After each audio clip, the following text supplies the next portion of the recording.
El llibre blanc de la ràdio local és una iniciativa de la Federació de Mitjans de Comunicació Locals de Catalunya que ha comptat amb la col·laboració de diverses entitats, organismes i institucions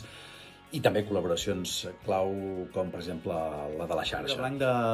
la ràdio local es va confeccionar l'any 2008 en un moment clau per entendre la realitat del sector, en un moment de canvis, i ara, aquest 2025, fem de nou un nou llibre blanc perquè ens trobem en un moment encara de més canvis i més grans. Un llibre que consta de dues parts, la radiografia del sector, que és una primera part qualitativa que ja ha estat elaborada en col·laboració amb la Universitat Autònoma de Barcelona, i una segona part que és la part qualitativa. Estem acabant encara d'elaborar, estem en fase del procés de redacció, amb aquesta anàlisi de reptes i d'oportunitats de les ràdios locals en un moment de canvi. Uns canvis que sovint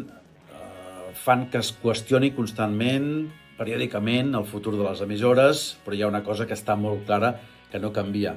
que és que, seguim tenint futur, i prova d'això és que tantes i tantes emissores,